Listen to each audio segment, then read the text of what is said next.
ইসরায়েলে দফায় দফায় ক্ষেপণাস্ত্র হামলা চালাচ্ছে ইরান। সৌদি আরবের একটি তেল শোধনাগারে ইরানের হামলার পর ব্যাপক অগ্নিকাণ্ড ছড়িয়ে পড়েছে। ইরান সৌদি আরবে আবারও ক্ষেপণাস্ত্র হামলা চালিয়েছে। এই হামলায় রিয়াদের কাছে একটি স্থাপনায় আঘাত হানা। সৌদি আরবের একটি তেল শোধনাগারে ইরানের হামলার খবর পাওয়া গেছে। দেখুন, আকাশ কালো ধোঁয়ায় ছেয়ে গেছে, শ্রমিকী অবস্থা ঘোষণা করেছে।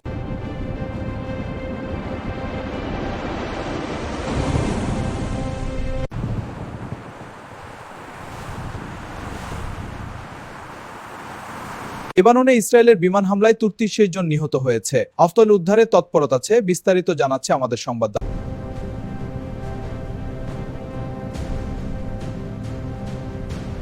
ইসরায়েলে দফায় দফায় ক্ষেপণাস্ত্র হামলা চালাচ্ছে ইরান। লেবাননে ইসরায়েলের বিমান হামলায় ৩৩ জন নিহত হয়েছে। আফতল উদ্ধারে তৎপরতা আছে, বিস্তারিত জানাচ্ছে আমাদের সংবাদদাতা।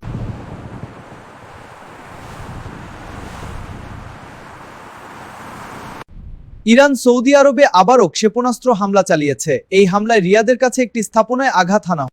সৌদি আরবের একটি তেল শোধনাগারে ইরানের হামলার পর ব্যাপক অগ্নিকাণ্ড ছড়িয়ে পড়েছে।